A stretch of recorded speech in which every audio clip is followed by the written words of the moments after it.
All right, so in this video lesson, let's learn about the transformations of a function. Now, precisely speaking, this is the transformations to the graph of a function, but on standard, a lot of textbooks is calling that the transformations of a function. Okay, but so before, in order to have a real clear understanding, and as I have mentioned earlier, so this lesson here must be learned extremely side by side with looking at a graph. So to exactly demonstrate what it means by transformations of a function, allow me to swing by my computer desk right here and switch over to the graphing view, and I will quickly demo a few ideas here. Okay, and then I'll do a couple of demos, and then you will understand what a transformation means. And then along the way, we will start learning, and we're going to start digging into the in-depth details of what causes these transformations and what causes each one of these particular transformations. Okay, so here let me switch to my graphing device here, and again this is the graphing space I used with Desmos here.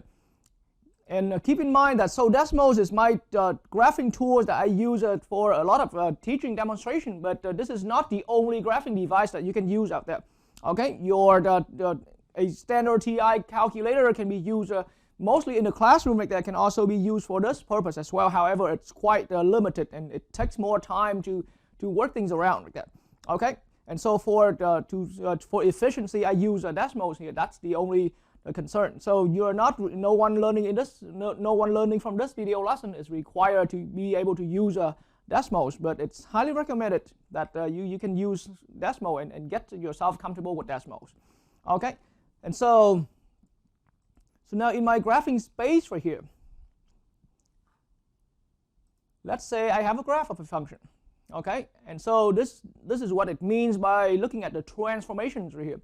So as far as the transformation from this graph right here, from this graph, and no one at this point needs to worry about what function gives this graph. It may look scary for somebody, it may look simple for somebody, but that's not the point about the transformation. So knowing what function this is not the important point. Okay, but from this graph right here, from this graph in red right here, supposedly the graph of some function, one of the transformation is that I can create a graph of I can create a different function so that the graph, okay, so the graph of the different function, that different function I was saying is in blue right here, and then the original graph is the one in red. So what I was saying in the middle of saying is that I can create a function, or we can define a function in a way that the graph of the new function relative to the original function is going to be a shifted vertically up scale right there. I mean shifted vertically up version. Okay, so you can see that this graph in blue right here is the exact graph in red, but being shifted up.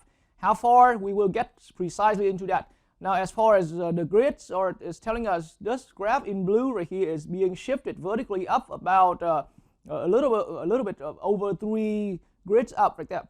Okay, and similarly I can bring the graph, I can vertically shift a graph down like that. All right, so in that way, as you're already seeing it, so that's one of the transformation. We can vertically shift a graph up and down like that. Okay, so that's one kind of transformation. That's one kind of transformation, and that's not the only one. Okay, and so we will eventually learn and get into in details of what causes a graph to be vertically shift up or vertically shift down. Okay, but let me again switch over to the graphing view right here. So in that way, all right, I'm going to return to original seat right here. Okay, that's just my own my own favorite term right there, is put the graph back in its original seat. So not only you can bring the graph up and down, okay, or shift the graph up and down vertically, you can also shift the graph left and right. Okay, you can also shift the graph left and right. All right, so left and right here refers to the horizontal shifting. Okay, And so in that way, you can see that I can shift a graph horizontally left and right. So horizontal shift is also another kind of transformation right here. Okay, so far I've quickly demonstrated, I've quickly made the demos for the vertical shifting and then the horizontal shifting. Okay, and then again, back to the graphing view. Let's bring our graph to the original seat right there.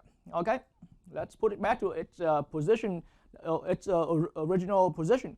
We can also scale. We can also, now a lot of professors call this quite different ways, but you will get the idea. So I call this scale. Okay, some professors refer to this as stretch or compress, but I see it all together as one concept. We scale the graph.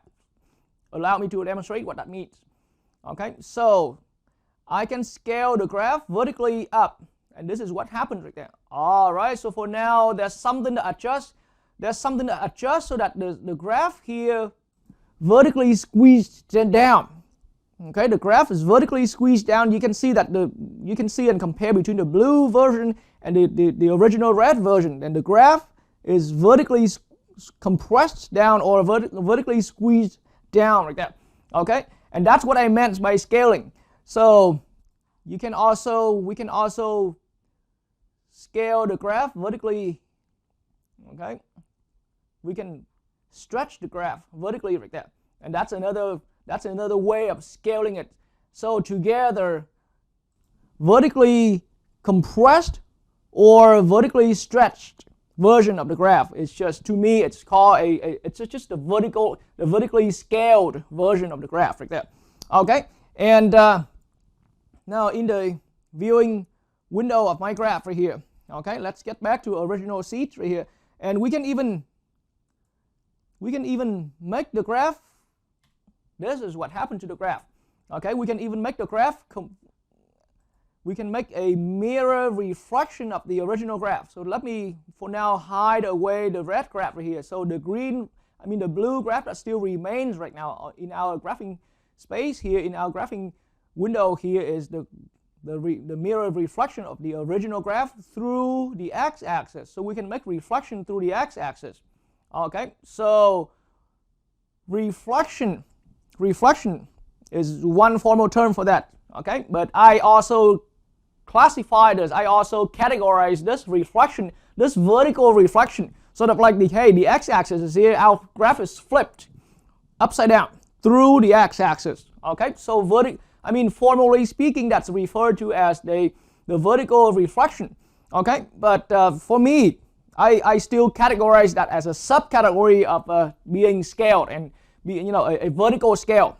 Okay, and so I will explain all of that later. So being able to reflect a graph through the x-axis is also one of the transformations out there. Okay, and then let's get back to the graphing space right here. All right, and I'm putting back that original graph, and let's put this back in original seat. We can also, so now currently I'm talking about the scaling of the graph. So, and I've just now explained all the vertical scaling actions or operation that we can do to a graph, meaning we can stretch it vertically up or compress it vertically down right there, or we can even flip it vertically. Okay, so horizontally we can do the same operation as well. We can do the same action to a graph. So I can stretch it horizontally out. Okay, I can stretch out a graph horizontally, or I can compress in a graph horizontally. Okay, or, so let's put it back to original seat. I can also flip a graph. Okay, I can also flip a graph horizontally as well. So this flip version compared to the red version right here.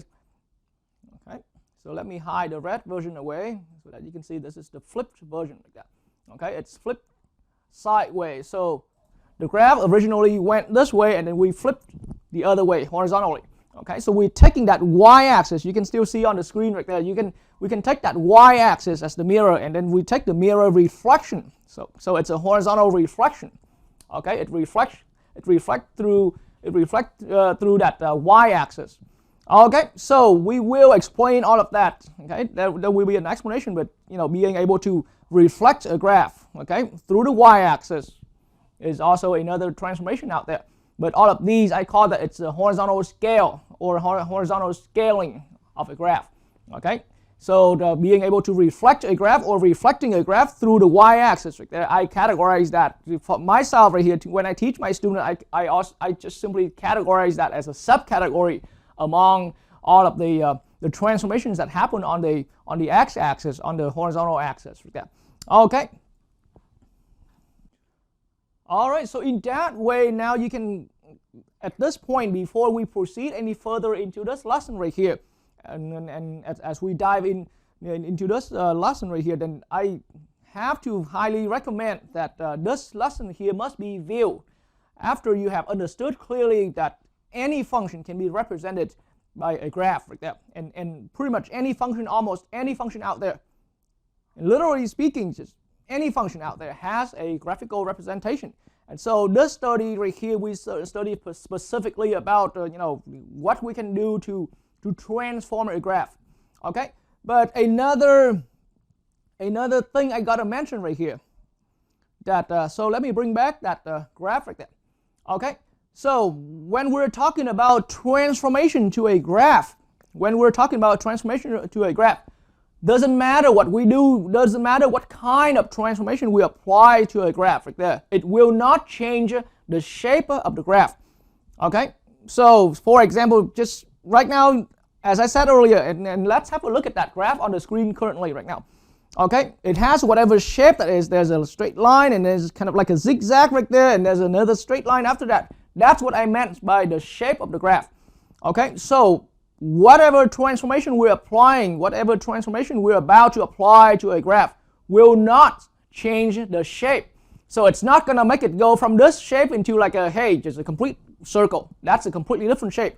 That's not what we're doing. Okay, so transformation, as I demonstrated earlier, we can bring it up, we can bring it down, okay? We can bring it left and right, okay? To the right or to the left. We can scale it, okay? We can scale it, we can stretch it, we can compress it horizontally, okay? Or we can, all right. Or we can even vertically stretch it, or vertically compress that, or even flip it around the x-axis. Okay, but any of that we have done to the graph will not change. See, so the shape of the graph remains exactly the same. Okay, so and that's what I meant earlier by whatever transformation we're about to apply to the graph, it will not change the shape. None of the action I've done will make the graph appear to be reconstructed as a circle.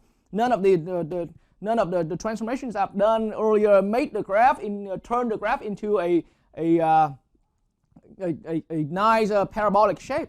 Nope, it's not something like that. Okay, so transformation, one rule of thumb again, any transformation we're about to do, okay, will not change the shape of the graph, whatever it came out originally.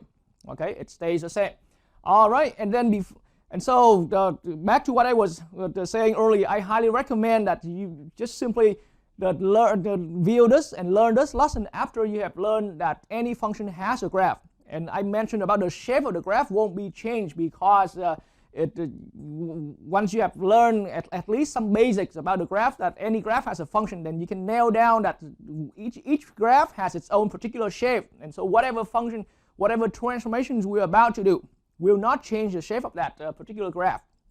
Okay, and I also highly recommend to learn this lesson after you have learned and master at least a few graphs of the toolkit functions. Okay, so I've had a lesson formally I discussed about the toolkit functions along with their graphs like that. So go ahead and review the graphs of the toolkit functions, because a lot of the demos and illustrations I'm going to be doing here will also come out from the toolkit functions, the graphs of the toolkit functions. Okay.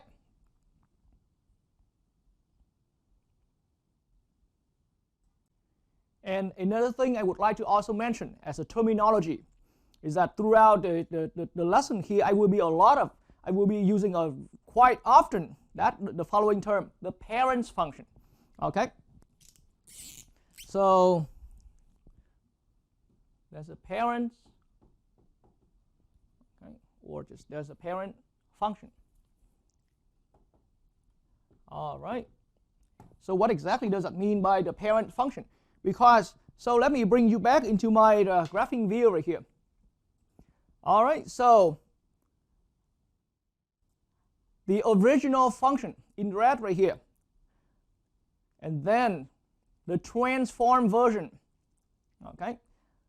It could be shifted vertically away, okay, or shifted horizontally away, okay? So many different ways, but so in the end, the blue version here is a transform version relative to this red one originally represented here is now called, that's what I call, and that's many other professors out there refer to this as the parents function.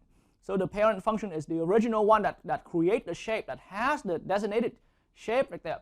And then from that parents function, we are gonna do some transformation and turn that into a whatever descendant function.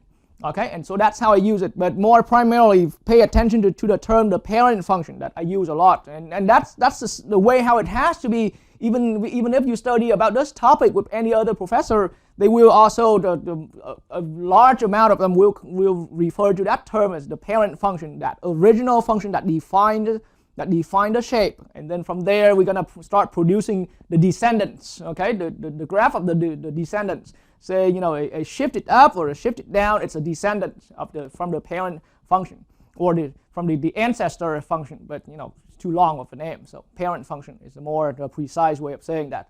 All right. All right, and so now let's look at the first transformation, the vertical shift. Okay, so I'm going to try to write down the name, the vertical shift. I'm trying to write down the name of the type of transformation as clearly as I could right here. So what we're about to learn now is we're going to learn what explains, we're going to learn what causes the vertical shift. And you have seen earlier, the vertical shift is the transformation where on my demonstration earlier, it's whatever caused the function to be shifted vertically up and vertically down right there. And just a vertical shift on its own, as you have seen that earlier through the demonstration, did not scale the shape at all, did not cause any stretch or compress vertically. Okay, but it just bring it up and down, and not even a flip. Okay, so it's just in its truest name right there. Let's look at what causes a vertical shift right there. Okay, and so now to understand this, let me bring in a function that is familiar to anyone. So how about I'm going to call that f of x equals x squared right here. All right, so just like what I said earlier, I highly recommend learning in this video lesson from after you have already viewed my lessons, particularly on the toolkit functions, because yes, that's what it is. This function it's one of the easiest and my favorite example anytime I would like to do a demonstration on the transformation. So this function here is one among those toolkit functions. Yeah. All right, so now let's call this one the parents function. All right, and so just like that, just to be consistent with with the colors I use on my graphic there, so the parents function, let's use the red color for that. So f of x is the x squared function. Okay, and so now we don't need to rush into anything yet, and yes, specifically I'm saying we're going to study about the vertical shifts, but let me now turn your attention away a little bit. So now the parents function here is the function f of x equals x squared. It's a simple quadratic. It's just one of those the toolkit functions. So now let's look into the version as following. I'm going to define so this term is probably not used too often among professors out there, but allow me to use it. How about let's call that a child or a descendant. How's that? Okay. So we have a descendant. All right. So it's clearly not the same function.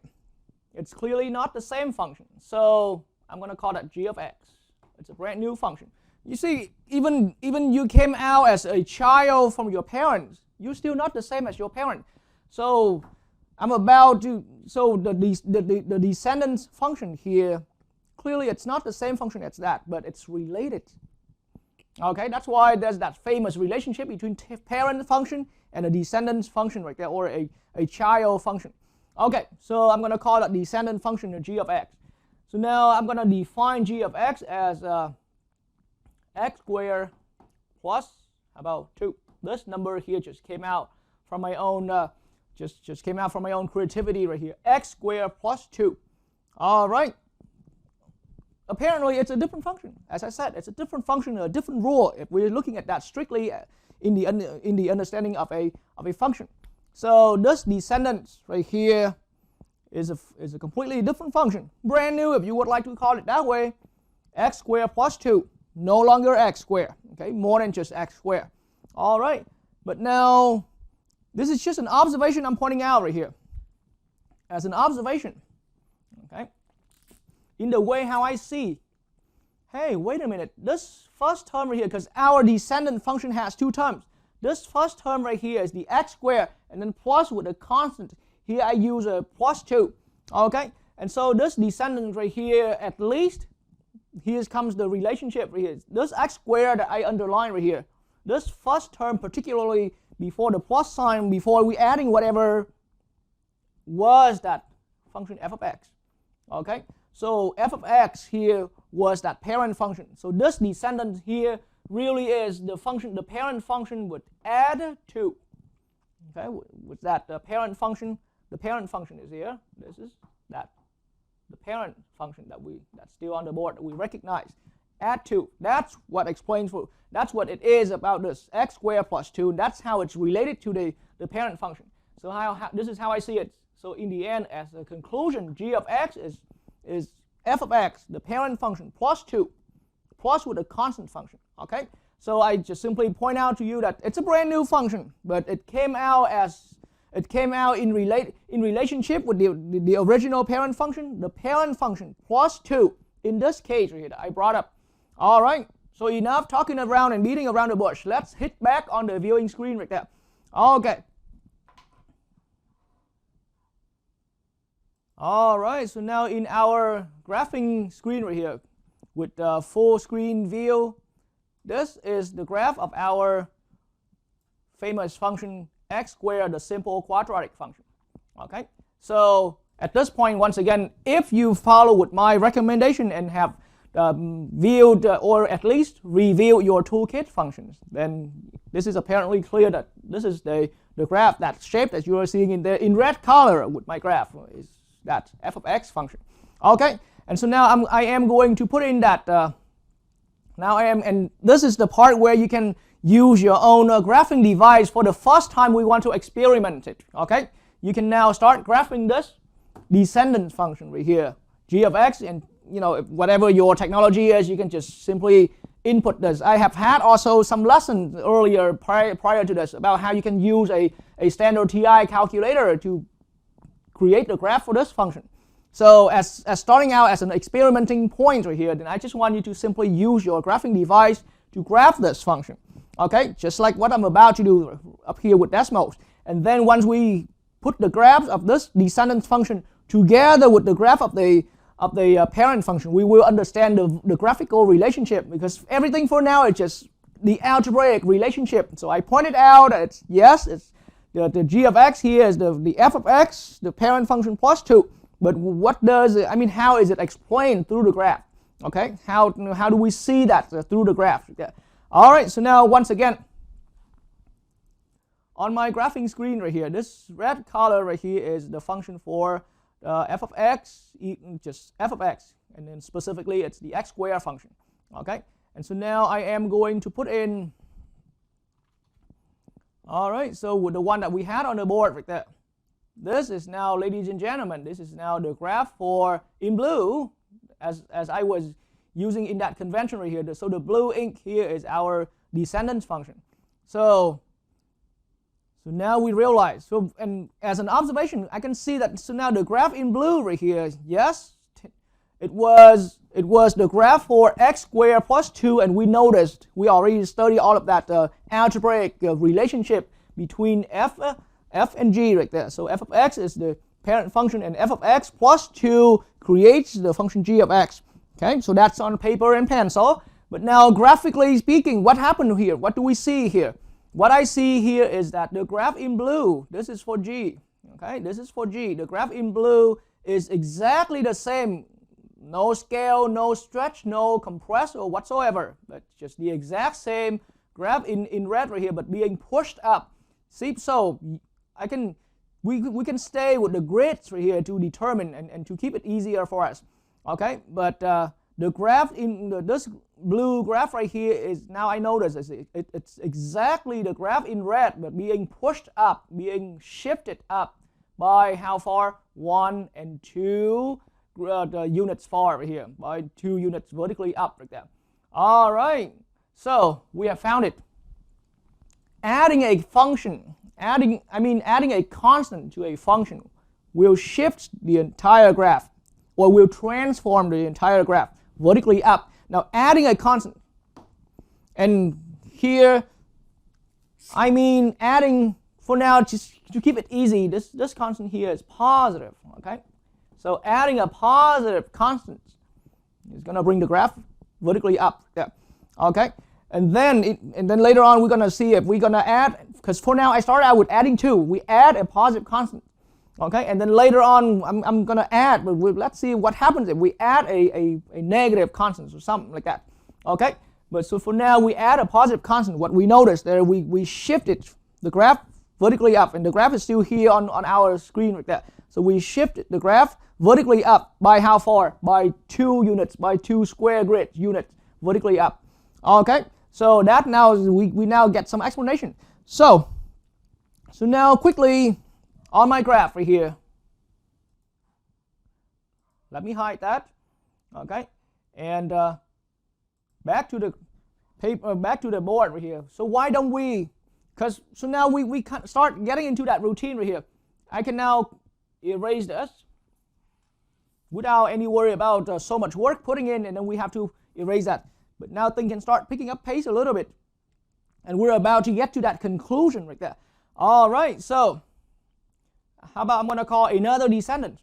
I mean, from a parent you can have more than one descendant. You can have more than one child, so you can have many children, right? So let's call that another, how about I can still use the same name. I just want to use the same name, but it's not the same g of x that we've had before. Now how about I'm going to call that x squared, okay, minus 3. So x squared minus 3, x squared minus 3. Here's how I see it. There's the x squared right here being the parent's function, okay, and should have indicated that in black ink. All right, so this is the parent function, minus 3, okay, minus 3. I wrote that minus 3 a little awkward by putting it a little too far, too much space around, minus 3. Okay, so that's one way how you can see it. This is parent function minus 3. Okay, that's how it's related with that descendant function right there, that child function. Okay, but I would like to emphasize this, and this is probably my only interpretation right here. It's probably just only my interpretation. I would, even though it's a subtraction, but I would like you to see this as adding a negative. Okay, adding a negative constant. So it's the same, yes, it's algebraically just the same as subtracting. Okay, but I just want to bring it all to one generality. So this is the parent function, okay, and then we add with a negative constant. Okay, we're adding with a negative constant. So here, the parent function, okay, and then here, add it, right, with a negative constant. All right, and so now let's find out through the graph what happened when we add a negative constant to the parent function right here. All right, so again, I'm still sticking with that parent function being the x squared, and you can see that, right? And so let's look at this next function right here. So now in my full screen view right here, the parent function is here in red. Okay, I am going to add a -3. Okay, which will provide for me the following graph in blue right here. All right, so the graph in blue right here, now all that explains. Okay, the graph in blue here is exactly that red version, is exactly like the parent function, but being pushed down, being shifted down. How far is that? It looks like it's being shifted down vertically 3 grids far. Okay, so it's 3 grids down below the original one, below the parent function. Okay, so in that way, we start formulating for ourselves a final conclusion about what causes a vertical shift. Okay, so let's categorize that. So now, as you have seen that we've seen that already through the demonstration right here. All right, so now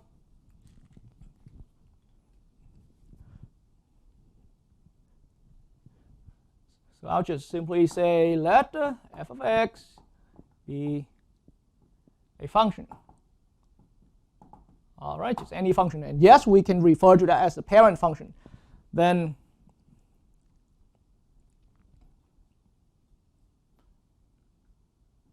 g of x, that's defined as f of x plus a constant k. But now I'm only just saying plus a constant k right there. Okay, the parent function plus a constant k.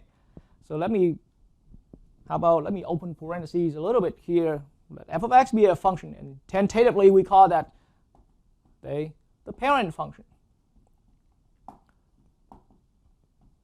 All right, so let f of x be a function, and tentatively let's call that the parent function. So now the function g of x, that came from f of x plus with a constant. Okay, plus a constant.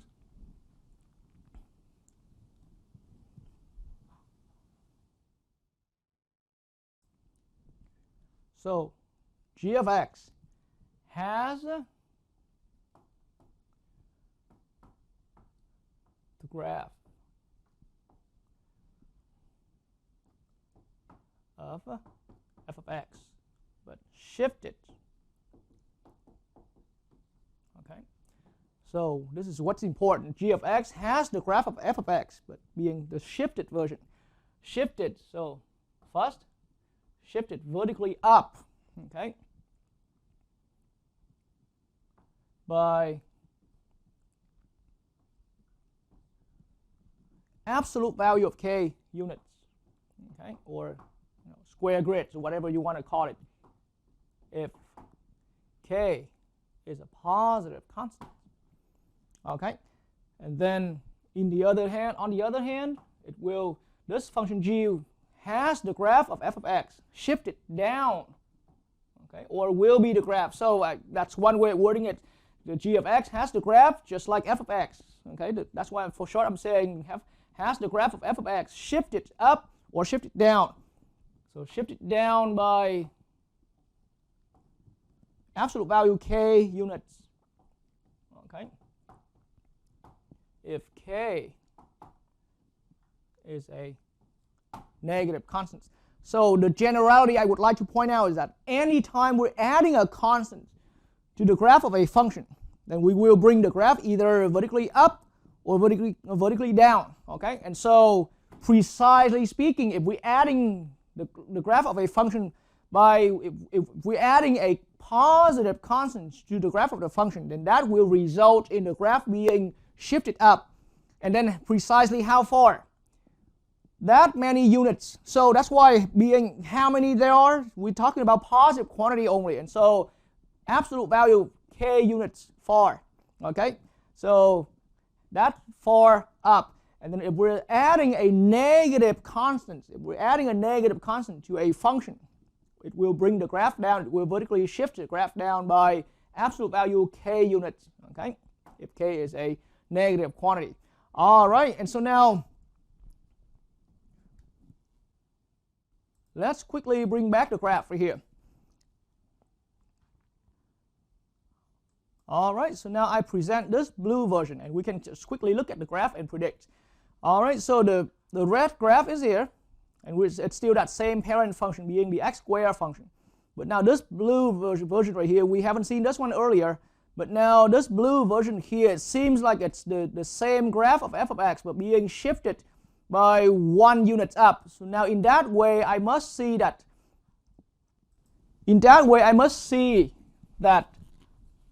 the blue graph right there is going to be x squared, but see, plus a positive constant 1. Okay, so that's how I can also predict. And then on the other hand, okay, if I have with our function being in red ink right here, and now if I put in a descendant function that compared to the original parent function being in red ink right here, the blue one seems like it's being pushed down or being vertically shifted down by 2 units. Okay, so it's down by 2 units. I'll mention that. But now that means the blue version we're doing now is x squared, because it's that parabolic shape right there, but x squared, so it's going down right here. That means it's x squared minus 2 right there. And then I keep saying by how far? So minus 2, but so it's brought down, it shifts down, right? It's down by 2 units. So this 2 right here really is absolute value of minus 2 right there. Because when we're writing that in a function, we're adding a negative constant, okay? Or we can say that x squared plus minus 2. So generally it's add a negative constant, and then we write it as an x squared minus 2. But then how far? By 2 units far. So this to indicate how far we're shifting the graph, either up or down, we use absolute values, okay? So by 2 units. All right, so that's the interpretation of that, and we came to that generality right there, that anytime we're shifting a graph vertically, okay, just simply add a constant to that will cause the vertical shift. And then now, precisely speaking, we're going to shift it up, okay, we're going to vertically shift it up by adding a positive constant. And so by how far? By that many units.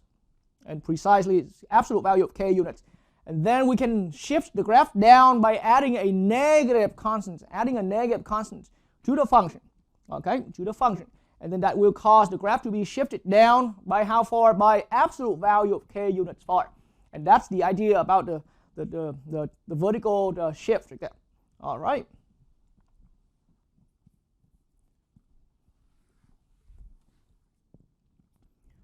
All right, but then think about this. When we are in the actual practical situation, when we have to, a lot of time when we will later on graph for ourselves and graph a transformation of a graph, it's not so easy actually when it comes, especially when it gets to some more complicated graphs. It's not so easy to just, I mean, for a lot of people, okay, throughout my teaching experience, for a lot of students, people, just shifting a graph away, yes, it's easy to say it by the mouth, but when we actually get in doing it, okay, it's not always so easy, especially, like I said, when graphs become more complicated. And so many professors come up with different advice here and there for their students so that they can precisely, because back then there was a time where and it still lives in these days, that a lot of times we are required to do these transformations on paper and pencil. And so a lot of professors come up with different advices for their students to know how to precisely shift a graph up and down, okay? So this is just sort of like a survival skill or a survival advice from many professors that passed down to the students. So I like the following advice. It was once the advice from my professors that passed down to me, and now I would like to hand it down to my students learning it. So think of the vertical, anytime you're about to do a vertical shift, like either shifting up or shifting down, okay? Then just think about, as just an advice right here, okay? I just so-called that. This is an advice. Okay, we're just simply going to add.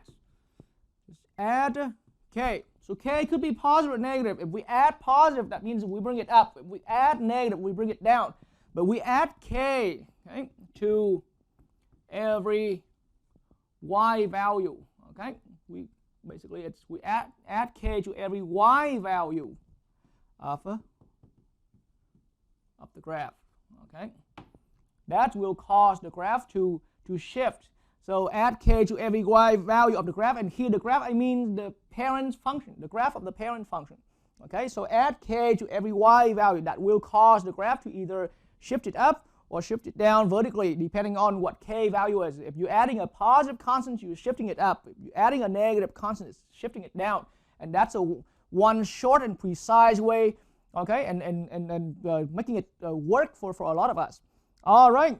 So now, after this is advice right here, let me bring in our first example right here in the vertical shift right here for you to see a live survival action right here. Okay.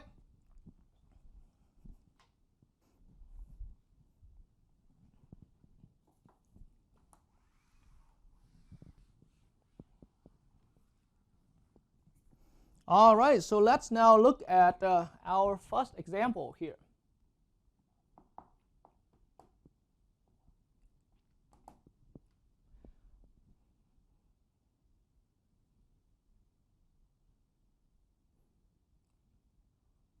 Right, so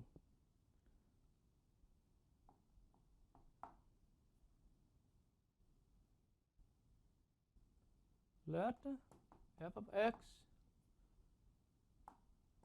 be or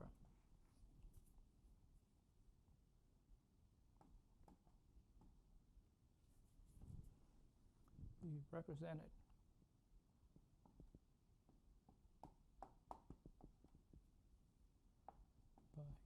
the given graph.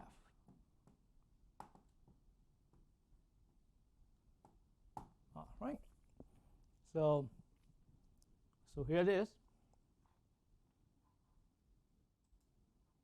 All right. So this is the graph for our f of x in this example 1 right here.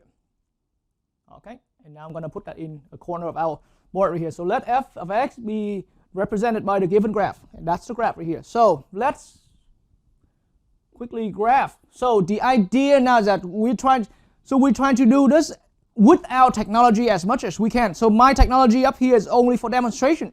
Okay, it's only for demonstration. But so we have the graph presented in front of us right here. Okay, so we want to spend time graph.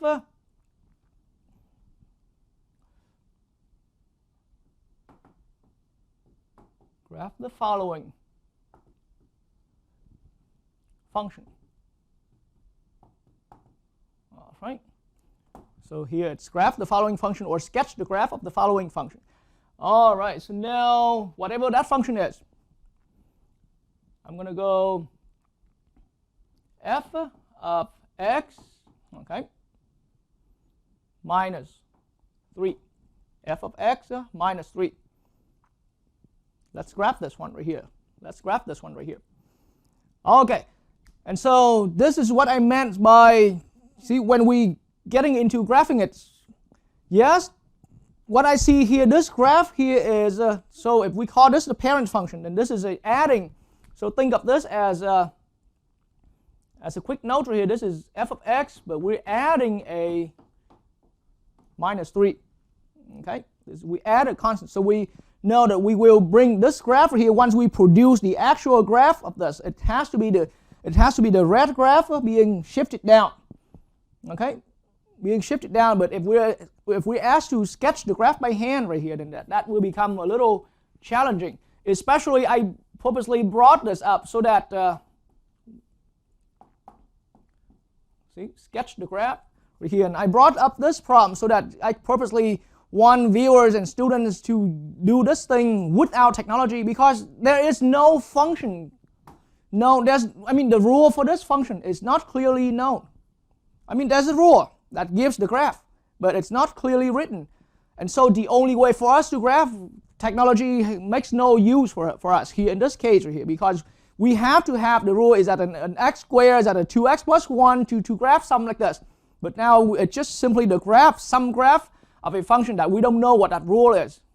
We have an unknown rule over here. The only thing we see is the graph. And now we're asked to construct the graph or sketch the graph of this f of x plus minus 3. So the constant we're doing here is the minus 3. It's a negative constant.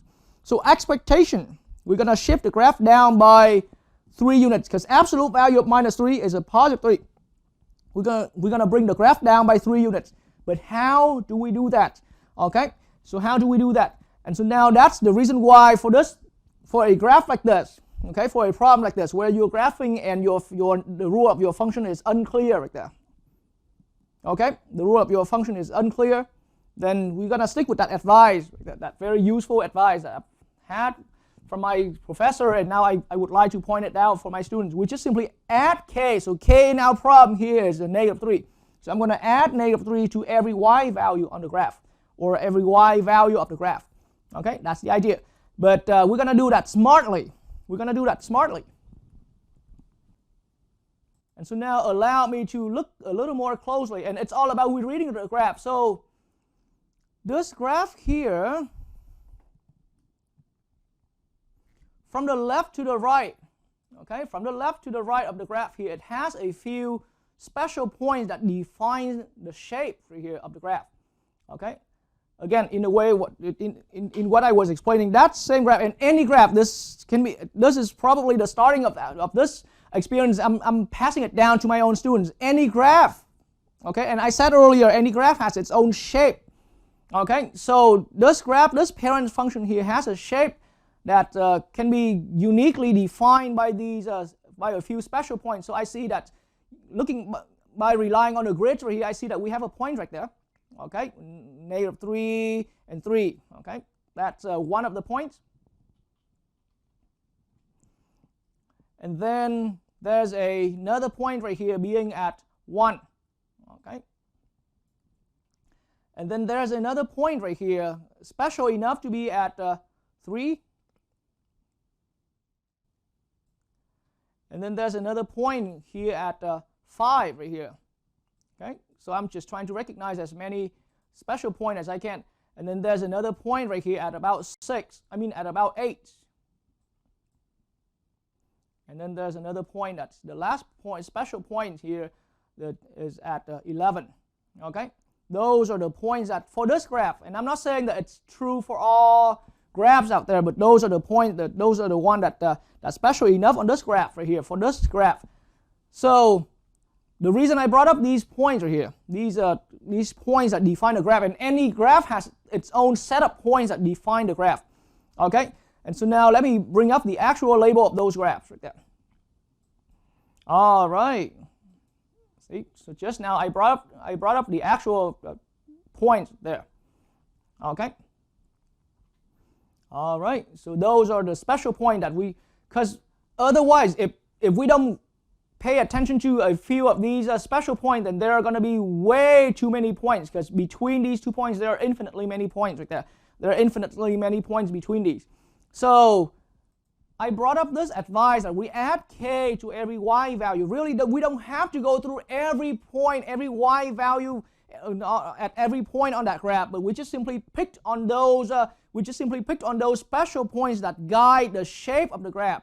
Okay, those special points that guide the shape of the graph, and then we're going to do this action right here. We're going to add k to every y value. Okay, and that is the reason why. Now looking at that right here, okay, then we have a negative 3, 3. That's one special point from the original parent function. 1, negative 1, 3, 0, 5, 1, and then 8, 6, and then 11, 1, and all of those special points right there. Let me bring it into closer view right here. All right, so those are the special points. And so now, from that advice, I advise my student to do the following technique right here. Like I said, it may take a little time, but in the end, if we try to brutally bring the graph 2 units up, for this graph, maybe it's still easy, but for some other graph, it's going to start getting harder. Okay, so follow this method of mine right here. Will make it a little easier for us. So I recognize this as, okay, so I see this. I wrote it down earlier already. This is the function, but we plot a minus 3 constant. Okay, so now I introduce the table approach right here. I'm using a table. I'm going to now list down. Okay, so for the original function, on the graph right here, we are looking at from all of these points from the left to the right. I'm going to make a complete list of all these points from the left to the right in one column. All right, so now that first point I see is a minus 3, 3. And the y value is here. The x value is there. Okay? And then the next point I saw there, the next special point I saw there, because we don't have, like I said again, we don't have to do this for every point. Once we apply the transformation work correctly on these points, these guiding points that lead the shape, that define the shape of the graph, then we should be good to go. And then the next one here I'm looking at is 1, negative 1. Okay? And then I have another one at 3, 0. And then I have another one at 5, 1. And then I have another one at 8, 6. Okay? 8, 6. And then I have another one, but unfortunately I'm running out of space right there. Okay, so now, or maybe let me continue it right here. So for the original function, so continuing from that, I'll have 11, okay, 11, 1 right here. So these are the y values, okay, of our original points on the parent function that define the shape. So again, and I actually call these the guiding points, but that's probably just my term right there. They guide the shape, they define the shape, and they guide. I will use these points as the guide, as a guide to our transformation. All right. So now, once I've made that list right here, then this is what this is what the final version will become. So f of x plus minus 3. Okay, minus 3, but I see that as a plus and negative 3 constants. So the advice earlier said add minus 3 to every y value. Okay, I'm going slow step for now, but and once you click, it will pick up a little faster. So that means for this particular graph here we're about to produce, it's going to be negative 3, because x value has nothing to do with this. Okay, we only add minus 3, the constant k, to every y value. So at least on these special points right here, I see that first y value here becomes a 0. Okay, for this point right here, 1 is for x, 1 stays the same, the x value stays the same, the minus 1, but add with another negative 3, give me a minus 4. Okay, and then this is 3, negative 3. Okay, and now I'm starting to pick up the pace right here. And then now it's 5. So the x values remain the same throughout the whole way right here. Only the y value is added with minus 3. Or only, the y value, only the constant here being added to every y value. So 1 plus negative 3 is a negative 2. Okay. And then here I have 8, 3, because 6 plus negative 3 is a positive 3. And the last one here is 11, negative 2. All right, and this is the table approach I was mentioning about. So this column right here is the version of f of x minus 3. So now with these updated points, these are sort of like the updated position of our transform graph. Now I'm going to bring that into the graph. So I'm using technology, but in the way I'm showing how we're doing that as a hand sketch. Okay, and so now I'm going to put these updated points in blue version or in a different color ink. The graph already show these points in red with the original parent function in red. So now I'm going to put these in blue color, in a different color, to indicate that that's our final transform version. Okay, and so now in that way, now that means when I bring up these points right here, this is how they look like. Okay, and now let me put in the label. So from the left to the right, that's how I see these points right here. Okay, so each one of these is the exact same version compared to the original point, but being brought down, being shifted down, right, by how far? 3 units far. Okay, and that is once again consistent with what we've learned. But see, using this going with this advice right here, we have a way to precisely get all those points right here. See, we add k is -3 in this case right here. Add k to every y value of the graph right there, and that's how I'm seeing consequently these are points right here in blue ink right there. Okay, right, so that's the point in blue ink. And so now once we successfully put down all the points, again, I was saying earlier, whatever transformation we're doing is not going to alter the shape. It's not going to change the shape of the graph. It's not going to make the graph to look into like a one straight line through or just one circle. Nope, that's a different shape already. The shape here is sort of like going down, peak down to a valley, and then going up and peak up to a mountain. Okay, and so in that way, once we put in the graph, it's going to have to be the exact same shape. It's just, you know, being the shifted down version. So I would see that we need to draw down and draw up and connect these points right here. All right, so now we are ready to connect these points. And that's how we connect these points. Yeah. All right, so now with this graph right here, then this graph in blue now is the transformed version. And that's how we're doing it with paper and pencil right there. Okay, so with the blue version right there, that reflects the graph of this, f of x, right? So f of x is given with the red graph, and the blue one right here is f of x minus 3. So we subtract 3 from every y value, or we add -3 to every y value. So generally I say we add that constant k to every y value. That's how it happens. And see, when it say every y value, it seems a little dangerous, but indeed it's not that bad. Every graph, so just now I pointed out that experience, every graph has for itself a set of easy guiding points that define the graph, the shape of the graph. And then right from there, you're gonna just create a list of the updated points there after the transformation applied in. So here the only transformation we have is add the -3 to every y value, and that's what I did right there, and that's how I created my graph as a step. Okay, and so now let's put the graph away. And so in that way, let me create another graph. All right. Let me bring up another graph. And then we can try it all together. Again.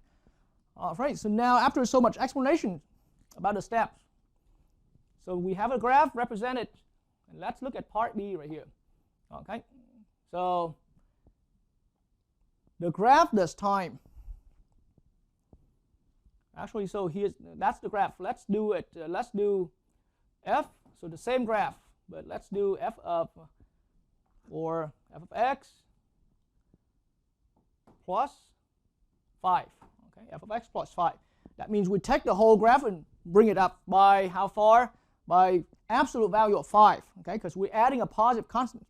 Okay, so the constant here is a 5. We add 5. So we add 5 to every value, to every y value. So now in that advice, right there once again, the original function is f of x. Okay, the set of points I've had was -3, -3, okay, and I'm looking at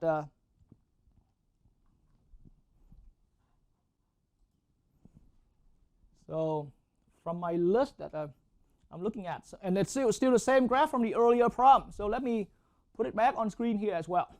Okay, so same graph, and allow me to keep looking back and forth here. So we have a 1, -1.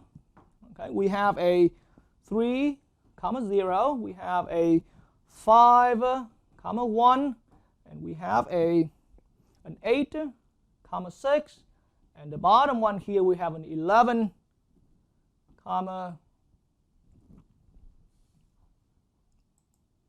1. Okay, 11, 1 right here for that. All right, so now once again, when we're doing this kind of transformation, it's expectedly we're expecting a vertical shift, okay, and we know it's going to be a vertical shifting up. It's a vertical shift going upward right there because we're adding a positive constant. But now I'm talking about precisely when we're doing that. Not too many people are comfortable with taking the whole graph and bringing it up precisely. I keep still seeing students messing it up everywhere, okay? And then after you think you're done, and then oops, there's this point being misplaced. There's that other point being misplaced. And so the easiest way, this advice right here is the easiest way to keep track of every point right there. So from those, recognize the easy points that guide the graph, that guide the shape or define the shape of the graph. These are the points. Okay, so now I'm going to add k. So k in this case here is k here is a positive 5. That's our k for this problem. Positive 5. Okay. So k value is positive 5 in this case right here. So now I'm going to add that value right here, positive 5, to every y value. So of course these points are no exception. Okay. So the version of our graph right here, f of x plus 5. So this is some descendant function right here. This is some g function. Okay, so now minus 3 comma 8.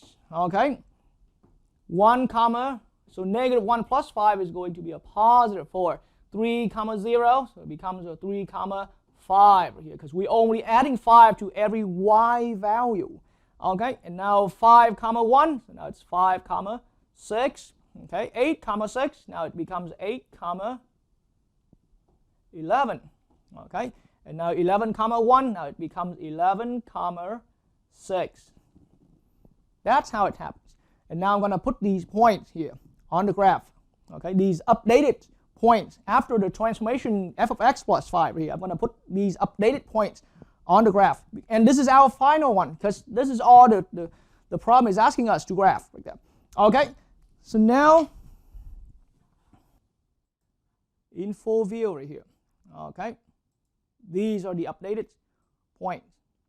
All right, and I'm going to need to zoom out a little more so that it's making it a little easier to read like that. Okay, so these are the original parent points with labels. Okay, and these are the points, the other updated points right there. So now let me put the label to show how they are. Okay, so these are all 5 spaces up right there. 1, 2, 3, 4, 5 spaces up. All right, and so now I'm going to put the graph through this, and then expectedly the graph remains exactly the same shape right there. Okay, so now let's put it in. So this is the graph, the transformed version. The blue one right here is the transformed version, or it's the descendants version, whichever way you want to call that. But that's how we're doing a problem like that. So this is our first example throughout the whole lecture here. But I'm starting to use those term, that term, the guiding point, so that focus on those, and along the way I will keep giving similar advices, okay, as the one that we've had here, so that it will help you guide your way and get your value precisely calculated. Yes, I understand when we say it easy through the mouth, like that, we shift it up, we shift it down, it seems easy, but when we actually get into doing that, it's not that simple. Okay, and so I came up with this advisory, and it was not even my advice, my own advice. I invented. I picked this up from here and there, and then eventually I arrived at this one. I settled down with this one right here from a favorite professor back then that passed it down for me. Okay.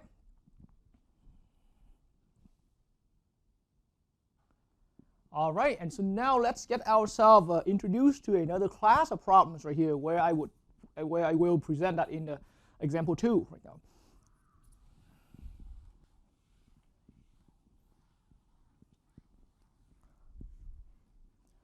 All right, so here in example 2, let's write down the instruction of the problem, of each of the problem.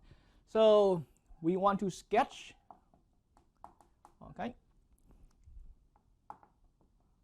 sketch the graph of the given function.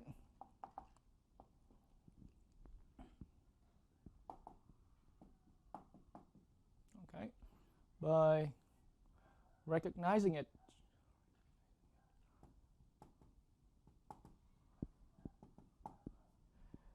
as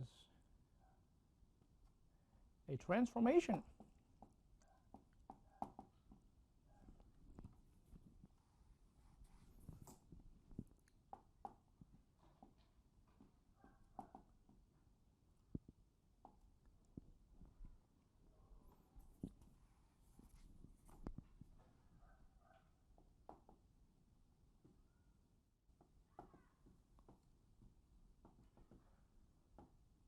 of a known function.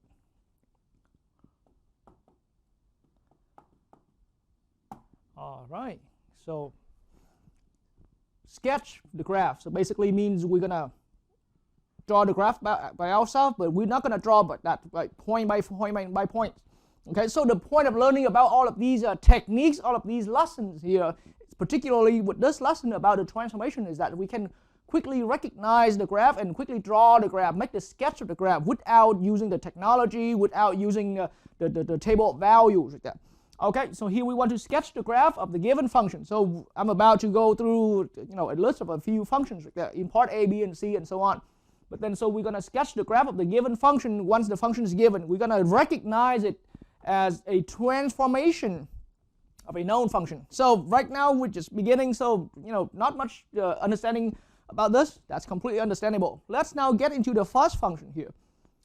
So how about I'm going to call that all right, so part A right here, our function here is, how about let's graph the function called g of x to be, so how about square root of x, okay, but how about minus 3, square root of x minus 3, square root of x minus 3. Okay, so this is the idea right here. So this is the graph that we are required, that we are asked to graph, to sketch the graph.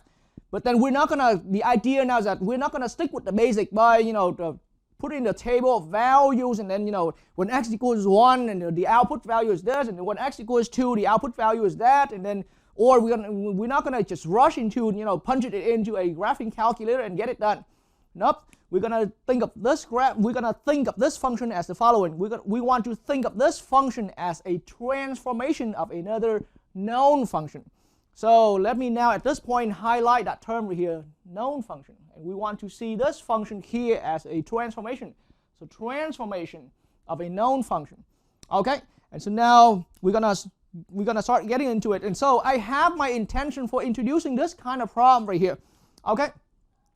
So let's get ourselves clicked with that term known function. At least if you're looking at this overall function, you don't have to worry about the whole thing, but at least I see that this function here, just that term, the square root of x, is known.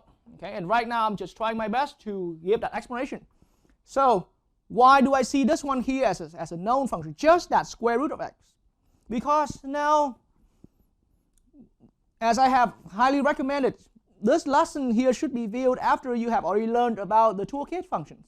Okay, so now I see this square root of x function here as a known function, simply because if f of x, we can look at that, we have already studied, at least we have already looked at this function here, f of x equals to square root of x. I call that myself the simple square root of x. This is one among the toolkit functions. And we know that because, now let me quickly switch over to the graphing screen right here. All right, so the graph for this function, the graph for the square root function, is this curve right here. All right, that's the graph in red right there, is the graph for this known function among its, and the reason I'm saying it's known because it's among the toolkit functions. Okay. All right, so now as soon as we recognize that as soon as we realize that, hey, this function somehow, and all I'm saying is from the the most natural sense, somehow I see that this term is involved. Okay, so it has that known function in it. I'm not saying that the graph in red that you're currently seeing is the graph for this one. I'm not saying so. Okay, but now here's how I dive into the next step. So now I'm maximizing my board space right here. So I recognize this. So here's my argument. So after recognizing that, then I see this function here. Okay, so how about let me write it down separately. That known one is f of x equals square root x. This is known. Okay, and so upon recognizing this is our starting of the work right here. So now I'm going to recognize this function g of x here, particularly as this particular rule itself is f of x. And so g here is related with f of x here with that known function by simply subtracting a constant 3 from that. Or in another way of saying g of x in the way making it consistent with how I have been teaching, then this function g we're about to make the sketch right here is from a parent function, the f of x function, this known function right here, add with a constant minus 3. And so now how about allow me to, even though I already wrote it down, but allow me to change that to red ink. Okay, so I see this as this function g of x is really, it's truth about this function g of x. It's the function f of x, this known function, the simple square root function, plus with a constant minus k. And that's now at this point right there, we recognize that this is, hey, wait a minute, this is a transformation. This is a, so g of x, in other words, is a transformation of this function f of x. So now now we can now legally regard to this as the parent function. Okay, so this is here our parent function, and then that constant k, that constant negative 3 right here is simply just a transformation. We're adding a transformation, we're adding a constant value to the function. It's a vertical shift. And now we recognize that. All right, and so now this is telling us that we're gonna vertically, okay, we're gonna vertically shift down, okay, shift downward by 3. That's how we will understand. That's how we will understand and speak it out and have it in our thought process. All right, but then I already introduced that advice like that. But so now vertically shift down by 3. It's challenging. It's easy to say it by mouth, as I said earlier before we even got into this example. Vertically shifting a graph, it's easy to say by the mouth, okay, but when it's actually getting into doing it, it could be very challenging for some people. Especially people become nervous when they don't have that skill to take the whole graph without changing the shape and then bring it to a different position. It's hard, it's quite challenging for a lot of people, surprisingly. Okay, and so allow me to stick with that advice I've had. So now in this transformation that we have already recognized, then we think about, in this advice that I've had here, and I'm still keeping that on the board, we think about this, in this kind of transformation, it's all about we add that k value, to every y value in our current graph. So think about the current graph here. The graph we're talking about is the graph of that known function. Okay, and so the graph of the known function, again, as a reminder, this is the graph of the known function. This nice half sideways parabola right here. Okay, and so now think about every y value. We're gonna add a negative 3 to every y value. So that's the advice that I'm giving out right there. That's the advice right there. And that advice, at least it has been working out really well for me throughout all my years doing this kind of stuff. Anytime I got to that, at least it got me into a very systematic way. It may be a little slower than many other people's approach, but it always guarantees my work to arrive correctly. Okay, and so in order to stay with that advice here, then again, just like how I explained that in example 1, every graph, every known graph has for its own a few special guiding points that we can use that, because we don't have to add negative 3 to every point on the, to every y value, because there are a lot of y values. Okay, so think about this graph right here. There are infinitely many y values going along from 0 all the way to wherever the graph ends, and it won't end. So there are, again, my point is there are a lot of y values. So we only smartly going to choose a few points from every known graph that define the shapes, and then from those we're going to just pick the y values at by negative 3. That's the plan like that. All right, so now after so much explanation, I am going to allow me to erase out this. Okay, and I'm going to write down, because I will use the other board for the drawing the table. So here I'm going to write down that advisor here. Okay, so what we want to do here is we're going to add. I'm going to add minus 3.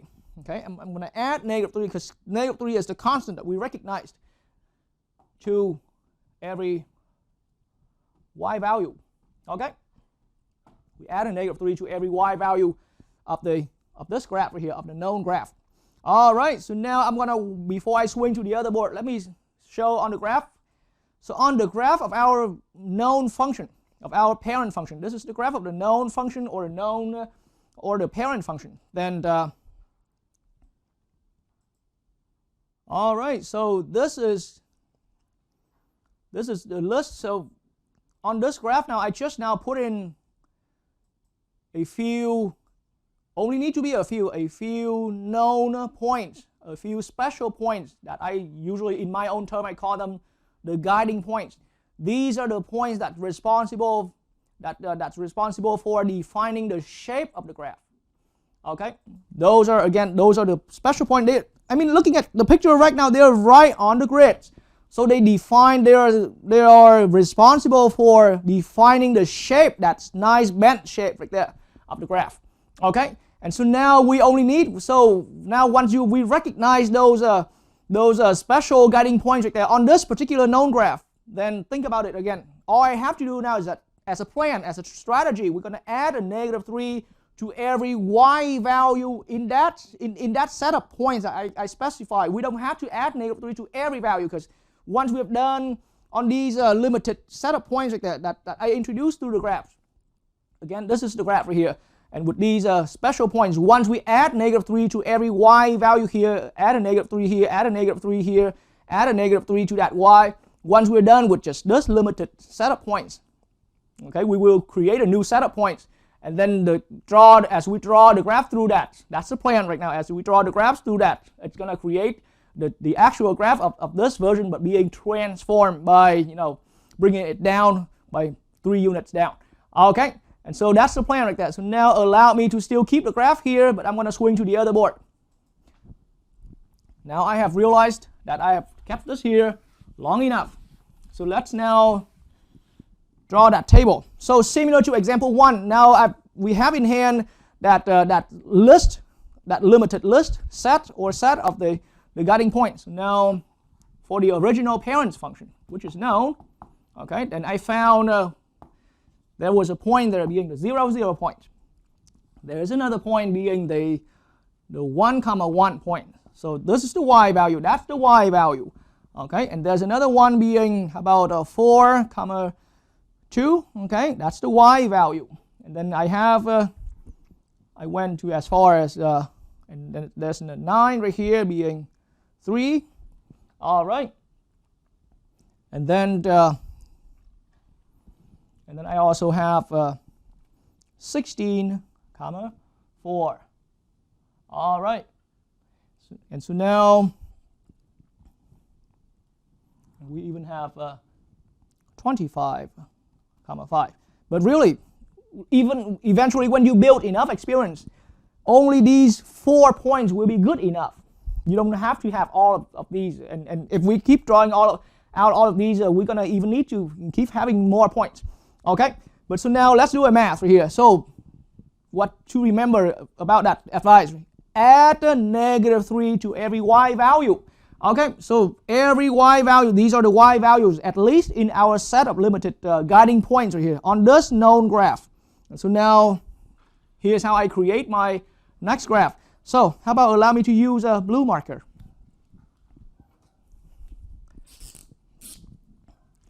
So this graph we recognize is the f of x, but plus -3. That's how I recognize our current function that we're sketching. So in that way, now I'm looking at 0, -3, because -3 add to that first y value, give me that -3 for y value. And now it comes to the next point right here. 1, so 1 here as a y value originally, now we add -3, -2. Okay, and then for the next point, 4, 2, add -3 to that y value. We're looking at 4, -1. Okay, and then now I'm looking at 9 as the x value, but 3 being the y value. I'm going to add -3, that gives me a 0. All right, so now I'm going to start picking up the pace for the rest. So here 16, 1, and the last one here, at least just the last one in my list. Okay, 25, 2. And I doubt if I even had these points on the graph, but it looks a little too far. It's a little too far for me to look back from my computer screen at the desk there.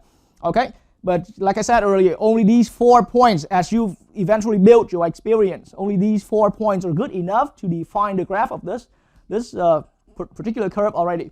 Okay, and so now we're gonna bring those new guiding points, those transform guiding points into the graph. Okay, in the blue version right here, in the blue color. And so now I'm going to switch over to the full screen graph view right here. All right, so now these are my new points, and let me put the labels on. All right, so on this actual graph, I only went to as far as 16,4 originally. So now we need, so that point right here, after adding -3 to the y value, we came down to 16,1. So you can just spend a little bit of time to quickly double check the consistency with what I'm writing here, the blue points, with what I've had on this chart here earlier. Okay, except for the actual graph on my computer screen didn't have this point. So we can just take that out of our list. Okay, so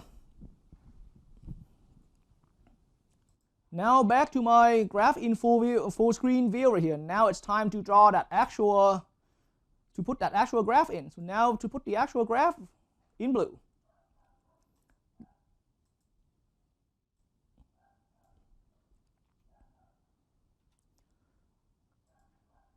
All right, so now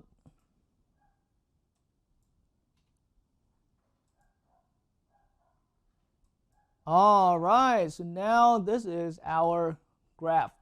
This graph in blue here is the graph of our function g of x equals square root of x minus 3. And the red graph right there is still being displayed on the screen as well. It's the graph for this known function, f of x equals square root of x. All right, so really only one problem, but I had to put in a lot of explanation, so it took a lot of time. But let's now do another problem.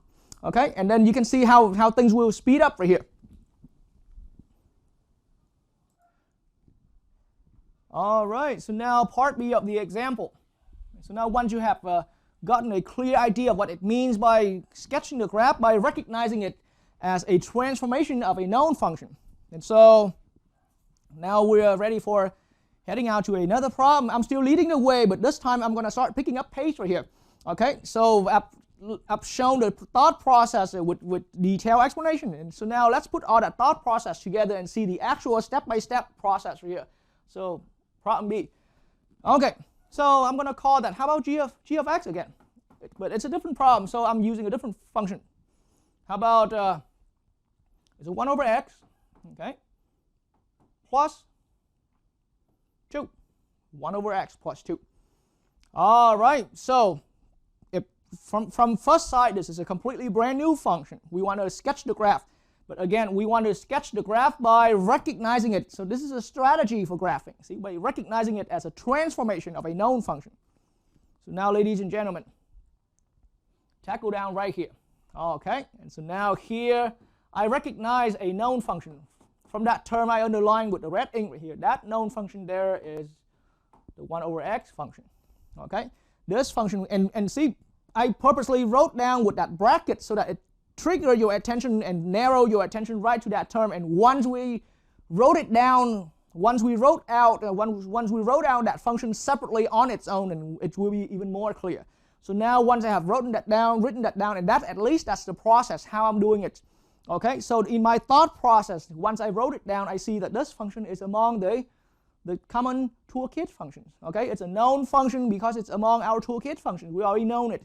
In some other problem, it's worded as a common function. Okay, just a different way of wording it. But now this is a known function. Okay, that means this graph right here, this function we're about to sketch the graph, is related with this known function as, through this relationship, it's f of x, but add with a constant 2. And just like very similar to the earlier problem, allow me to write that constant in red ink right there. Positive 2 as a constant added to that. Okay, so that means now we understand that the graph of this function g of x is simply just the graph of f of x, exact same shape, where we're going to add 2 to every y value. Because you see, shifting it up, this is adding the positive constant. So mentally we're thinking of that, or as an imagination or saying out through the mouth, we're shifting it up. We're shifting it up by 2 units, okay? But really the best way to really do that in real time, in real practice situation, we're going to add 2, okay? Add 2 to every y value, okay? And of course, I mean y value of f to obtain the pointer for g of x. All right, so that should be just good enough. So now it's time for me to show the graph of this known function. And at this point, it is extremely important that you review your toolkit functions. Okay, so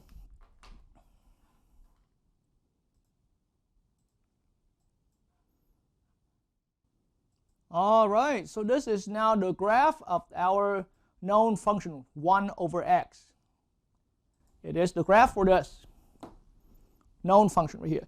And now once you're seeing that graph, again, in order to successfully add 2 to every y value, we don't want to do that to really every y value, but we want to add 2 to every y value among our special guiding points on this graph, okay, on that graph. So now let's bring up some special guiding points. And with your experience up to this point, it's easy to recognize those guiding points. Stay right on the grid, okay, stay right on the grid, and it will tell you the story. So now again, I'm going to get back to the graphing screen right here. Okay, so these are my guiding points right there. All right, so this graph has those special guiding points, and the shape is sort of like these are formal term, they are the hyperbolas, okay? But the nice bent curve through these special points right there in that way. All right, so that's all it needs for now. And let me also put the labels. Okay, so we have -2, comma, -0.5 or -1/2. Okay, -1, comma, -1, -0.5, comma, -2. Okay, and then these are the other points. You can quickly look at the coordinates right here, x and y, x and y, and x and y coordinates. All right, so now let's on this board now, I'm gonna do the same thing. I'm gonna create the blue version, the blue setup points. I'm gonna first copy down the guiding points that we have already seen on the graph first.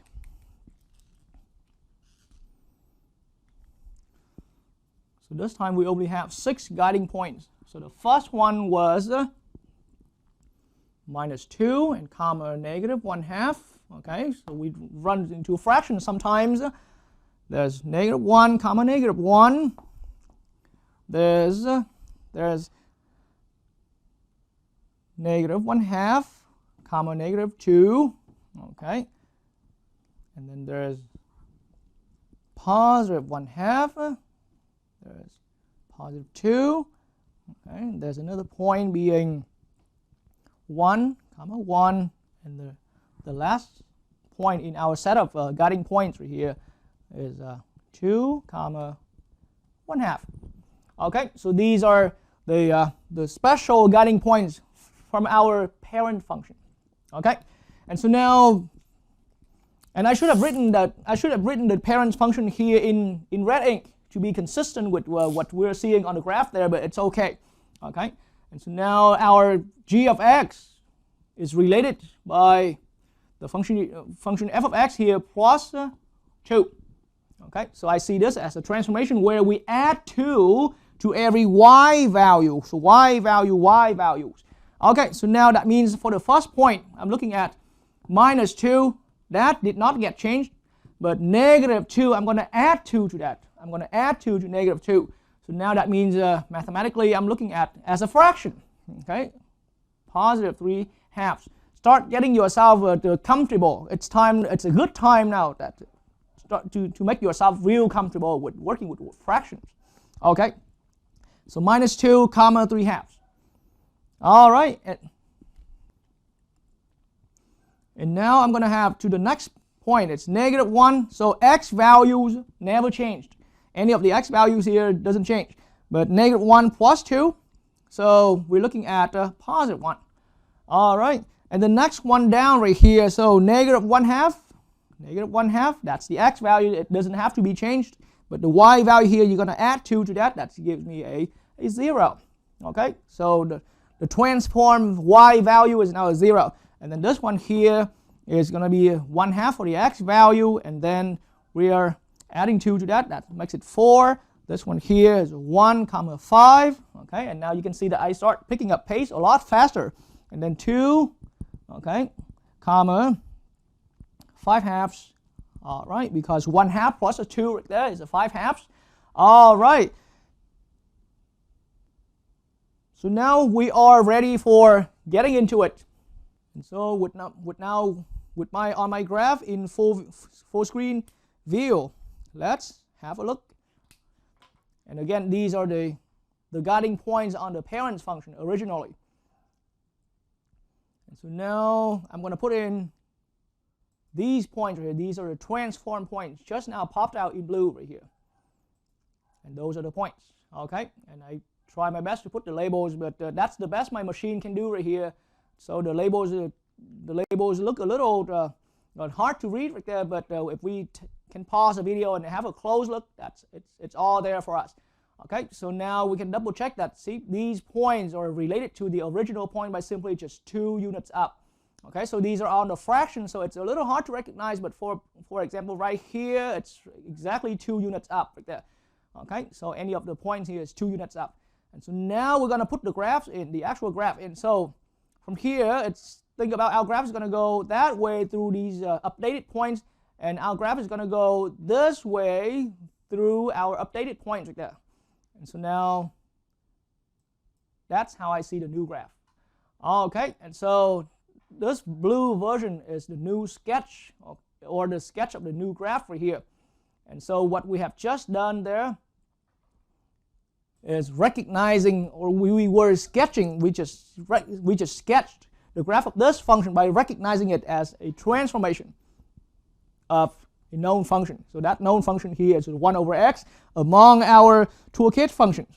Okay, and then here just simply from where the toolkits function, which we have already known the graph, and now we're gonna just every y value we're gonna add 2 to every y value. Okay, and then that will physically bring the whole graph vertically up by 2 units. All right, so that's this kind of problem right here for the entire example 2 right there. So how about before I'm leaving this example, let me now bring in an FYT problem. So this is for you to try on your own right here. All right, so let's have a look at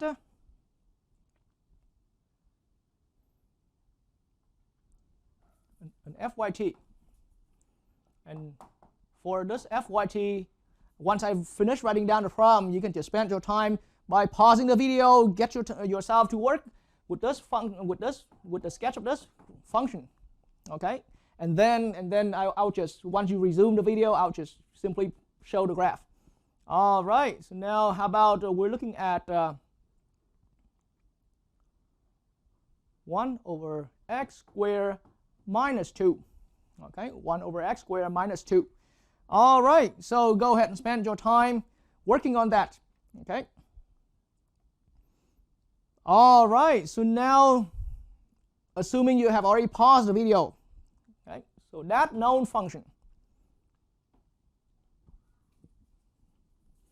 the known function here is the f of x equals 1/x squared, and that's all I need to remind you. And now once I remind you that, I don't need to show my reasoning anymore.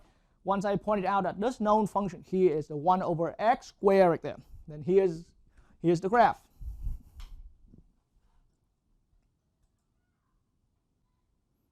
All right, so this is the graph of the 1/x squared right here, and this is the set of the special guiding points. Okay, with the labels.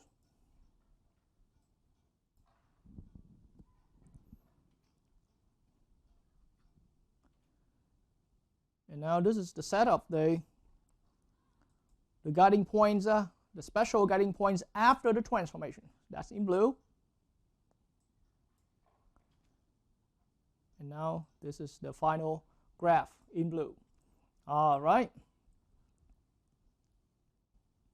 And that is the answer for the sketch for this FYT problem.